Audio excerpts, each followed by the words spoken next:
There was a time when Ian Watkins was untouchable, a voice that filled arenas, a name that could sell out stadiums before a single note played. But on a cold December morning in 2013, that same name became a synonym for evil. Because what the world learned about the Lostprophets frontman wasn't just shocking, it was beyond comprehension. The man who once thrived under flashing lights had been hiding something monstrous in the dark. Judge John Royce said it best.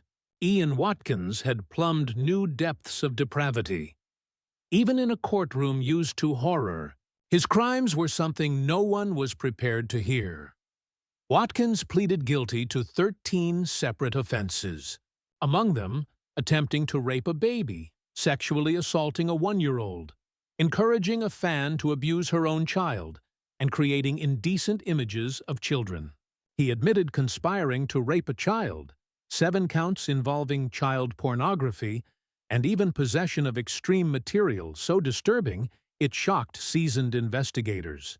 The judge called him a manipulative and dangerous predator, a man who had abused his fame to feed what he described as an insatiable lust.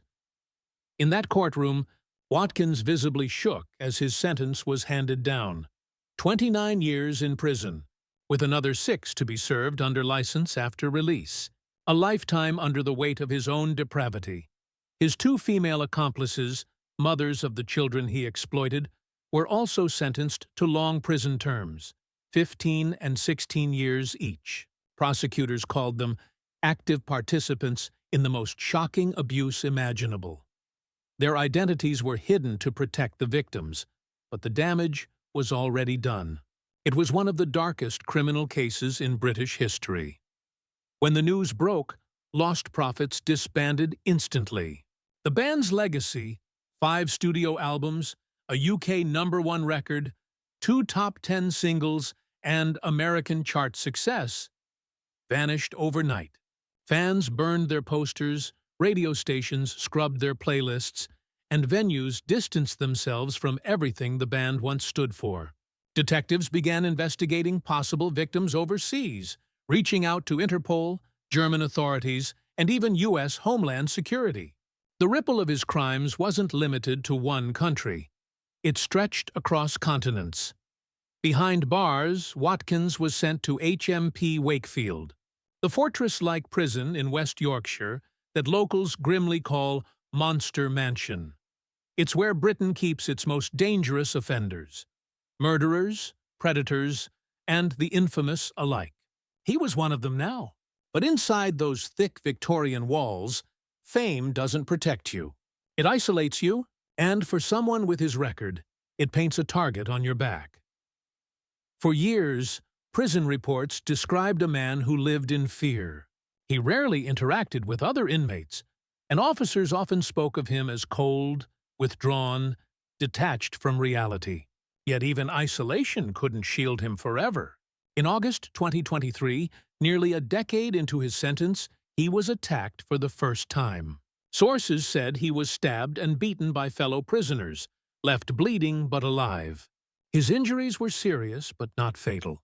The prison downplayed the event. Non-life-threatening, they said.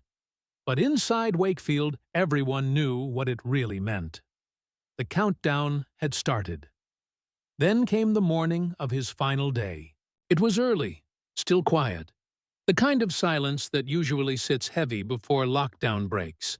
At around sunrise, guards were alerted to a commotion on one of the wings. By the time they reached Watkins's cell, the damage was done. He had been stabbed again, this time fatally. Medics rushed to the scene, but he was pronounced dead where he lay. West Yorkshire police confirmed the death, stating detectives were investigating and inquiries were ongoing. Unofficially, sources said it was another inmate, though no names were released. Whether it was revenge, rage, or simply opportunity, no one yet knows for sure. What made the timing even more chilling was what had come just weeks before. A government inspection report had warned that violence inside HMP Wakefield had increased markedly. Older prisoners, especially those convicted of sexual offenses, had told inspectors they no longer felt safe. It was a warning ignored, until Watkins' death proved it right.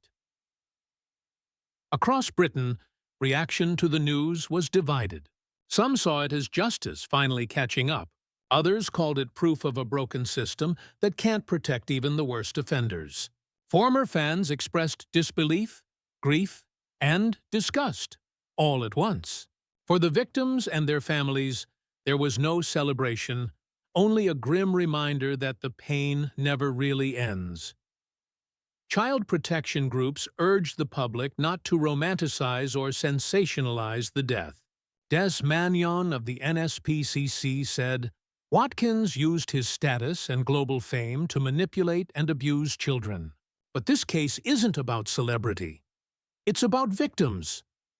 Those words cut through the noise, because even in death, the story of Ian Watkins isn't about how he died.